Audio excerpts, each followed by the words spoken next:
Sebelum kita mulai dalam penjelasan metode forward chaining pembuatan sistem aplikasi sistem Pakar ini, kita akan mencoba menjelaskan dulu mengenai instalasi perangkat lunak yang dibutuhkan.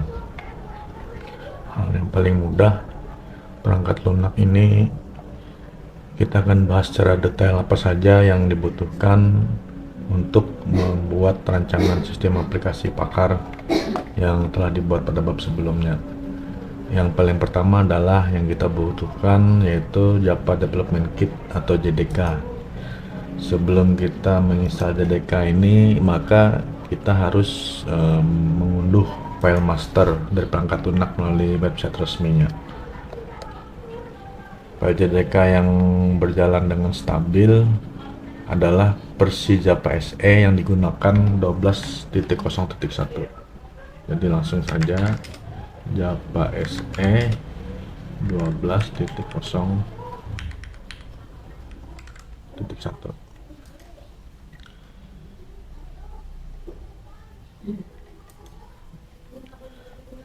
Jadi kita akan download sesuai kebutuhan sistem operasinya. Nah, ini Java SE Development Kit 12.0.1. Sesuaikan dengan kebutuhan sistem operasinya, pakai macOS, Linux atau pakai Windows. Lalu setelah kita selesai mengunduh dan menginstal, maka kita perlu langkah-langkah menambahkan pet ke dalam variabel agar Java ini bisa berjalan dengan baik. Yaitu langsung saja kita klik kanan pada sistem. Jadi pet ini fungsinya untuk memanggil aplikasi Java, mensinkronkan dengan sistem. Jadi kita masuk ke sistem info. Di sini kita masuk ke advanced system setting, lalu environment variable. Setelah kita pilih jendela ini, maka kita lihat sistem pet di sini. Jadi variabel pet yang terdapat pada bagian sistem variabel ini kita klik, di mana posisinya harus menunjukkan lokasi di mana Java itu terinstall. Ini dapat dilihat program file,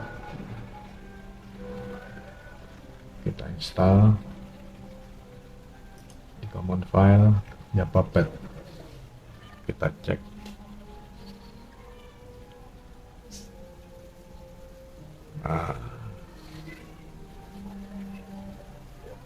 Lalu kita buat Java homebin, M2 homebin, mapen homebin, kita sesuaikan.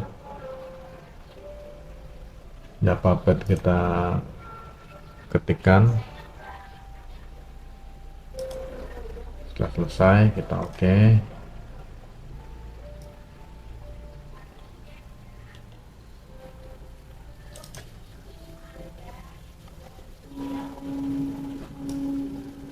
Lalu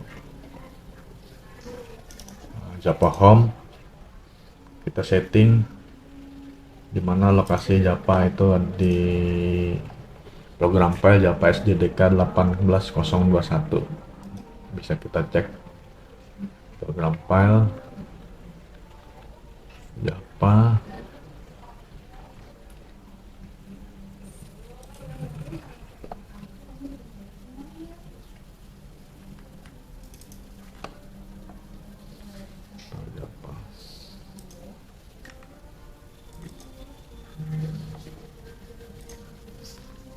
JDK 18021. Nah, ini kita sesuaikan dengan Java yang kita gunakan. Oke, kalau sudah selesai, kita restart komputer. Setelah nyala kembali, kita menggunakan command prompt untuk mengecek apakah Java-nya sudah berfungsi dengan baik.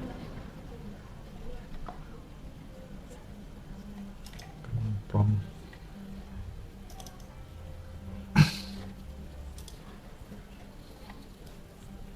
Bisa kita ketikkan Java version. Bentar. Nanti akan muncul jika terdeteksi versinya 18021. Oke.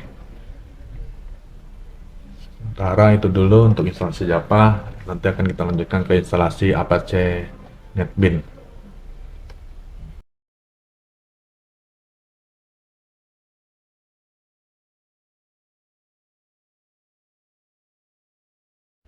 Oke.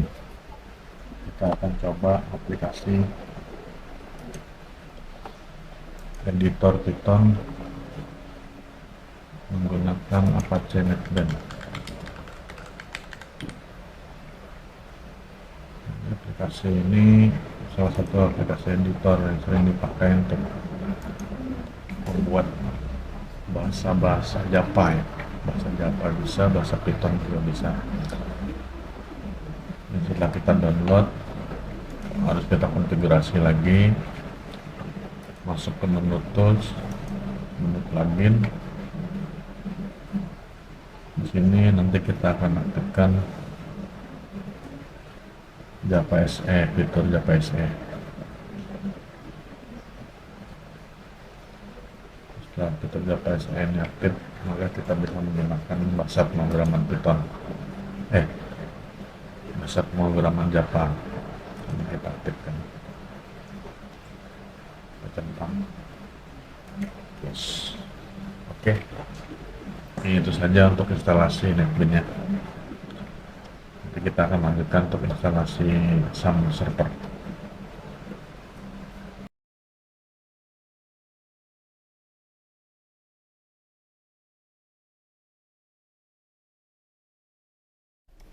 Oke, pada kesempatan ini kita akan mencoba instalasi SAM. Langsung ke download situs SAM, kita download, sesuaikan dengan sistem OS yang kita gunakan. Kita download lalu kita install. Untuk penggunaan SAM, setelah selesai kita download, maka kita perlu membuka aplikasinya, yang mana SAM Control Panel ini yang harus kita buka. Kita buka, nanti dia akan melakukan starting seperti ini. Nah, ini Apache dan MySQL ini sudah start, sudah berjalan. Kalau kita mau stop, tinggal kita tekan stop. Kalau kita startkan, maka ini sudah siap untuk dipakai pembuatan database. Oke, selanjutnya kita akan masuk dalam konfigurasi SAM di localhost phpMyAdmin, localhost phpMyAdmin. Langsung tadi kita masuk untuk mengetahui SAM. Ada dua, pakai port 80 atau port 8080. Biasanya yang default 8080. Oke, ini sudah kita masuk dalam aplikasi phpMyAdmin.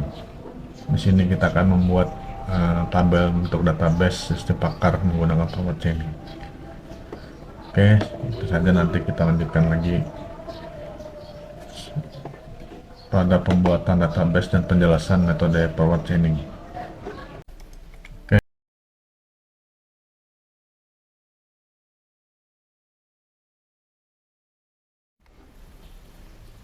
Baik, ini adalah penjelasan metode forward chaining dan perancangan sistem. Jadi penerapannya yang dalam sistem pakar itu tahap-tahap pengimplementasian forward chaining untuk diagnosa penyakit ikan berupa perancangan database sistem, perancangan antarmuka sistem yang akan dibangun. Jadi forward chaining adalah merupakan salah satu metode penalaran yang digunakan dalam mesin inferensi, di mana metode penalaran ini dimulai dengan data dan alasan untuk menuju pada suatu jawaban atau kesimpulan. Metode ini juga dideskripsikan pada umumnya secara logika seperti sebagai repetisi dari logika modus ponens. Jadi dia akan mencari kaidah-kaidah sampai ditemukannya satu klausa if yang bernilai benar atau true. Jadi ketika kaidah ditemukan, maka mesin inferensi bisa melakukan kesimpulan terhadap data yang ada. Jadi untuk lebih memahaminya lagi, di sini saya jelaskan metodenya adalah kita akan menggunakan sistem ERD, yaitu Entity Relationship Diagram.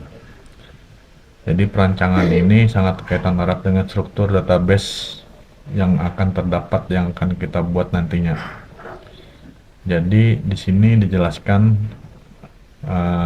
form. Untuk yang form pertama, kita akan membuat form admin dengan tabel-tabel yang akan direalisasikan adalah tabel ID, lalu ada tabel nama, username, dan password.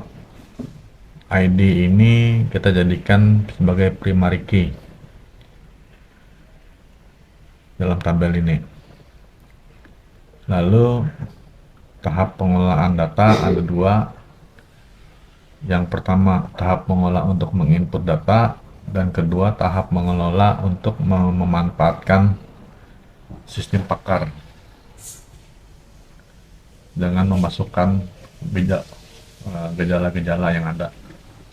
Jadi di sini yang pertama yaitu untuk penginputan kita ada struktur tabel penyakit, di mana isinya adalah kode penyakit, nama penyakit, deskripsi, pencegahan, dan obat. Di sini yang menjadi primary key-nya adalah kode penyakit.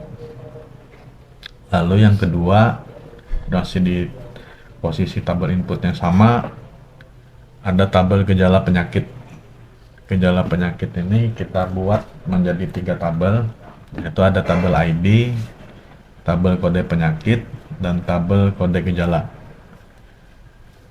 Tabel kode penyakit yang jadikan primary key-nya adalah tabel ID, jadi bukan tabel kode penyakit. Kode ini untuk memilah jenis-jenis penyakit apa saja yang nantinya akan kita masukkan dalam database sistem pakar.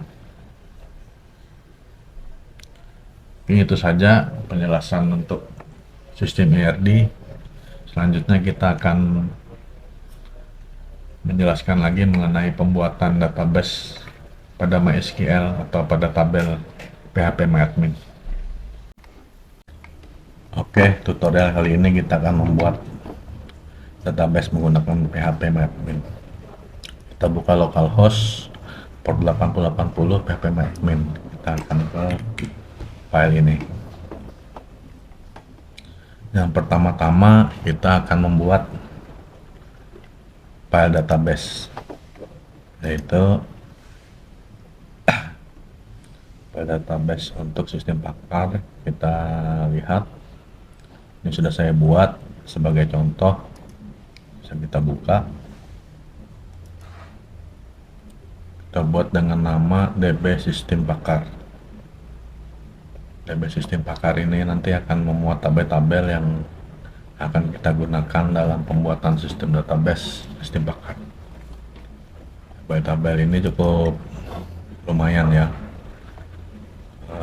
harus ada saling keterkaitan sesuai dengan sistem ERD yang sudah kita bahas sebelumnya. Jadi dengan tabel ini masing-masing saling terkoneksi, saling terhubung, sehingga membentuk aplikasi atau sistem yang bisa kita gunakan. Oke, yang pertama namanya adalah DB sistem pakar. Cara pembuatannya tinggal kita masukkan DB underscore sistem pakar, lalu kita buat create. Tidak akan muncul pembuatan tabelnya. Begitu kita create, dan tabelnya tinggal kita isikan. Jadi tabel ini ada 4. Yang pertama tabel admin, lalu tabel gejala, tabel penyakit, dan terakhir tabel gejala dalam penyakit. Jadi tabel admin ini kita bisa buat di sini langsung saja tabel tbl underscore admin. kita masukkan sesuai dengan kebutuhan kita, yaitu seperti yang dijelaskan pertama. Di sini ada ID dengan format ini int atau integer. Lalu nanti di sini ada tabel nama dengan format type datanya varchar. Ini ada password, ada username, masing-masing juga varchar. Lalu lengthnya bisa kita atur, length masing-masing sesuai kebutuhan. Length ini panjang datanya, ini kita sesuaikan saja, bisa 50, bisa 100 atau berapa, tergantung panjang data yang akan kita masukkan. Oke, setelah ini semua, ini kita buat jadi primary key. Dia auto increment, jadi dia akan, datanya akan mengisi sendiri, tidak perlu kita isi. Seperti itu. Sudah selesai, kita lanjut ke tabel gejala. Di sini tabel gejala ada beberapa tabel juga, bisa kita lihat tabel kode gejala yang jadi primary key, varchar, lalu ada tabel gejala, varchar, tipe datanya, dan organ varchar. Lalu kita membuat tabel penyakit. Di sini tabel penyakit juga ada beberapa yang perlu kita buat, yaitu kode penyakit, primary key-nya, tipenya varchar, nama penyakit, tipe varchar, lalu ada deskripsi, tipenya teks karena dia akan, datanya akan berupa teks panjang, obat, data teks juga, dan pencegahan, tipe datanya teks. Lalu yang terakhir, gabungan dari gejala dan penyakit. Jadi setiap gejala akan menimbulkan penyakit apa di sini. Ini adalah pencampuran dari tabel, hasil pencampuran data nantinya yang akan muncul dari tabel gejala dan tabel penyakit. Yang pertama ID, primary key-nya, dan ini tipe datanya integer atau int, lalu ada kode gejala, tipe datanya varchar, dan ada kode penyakit, tipe datanya varchar. Jadi disinilah kita nanti akan mengolah database untuk sistem pakarnya. Oke, itu saja penjelasan untuk pembuatan tabel. Saya rasa cukup. Nanti kita akan lanjutkan ke pembuatan form aplikasi. Terima kasih.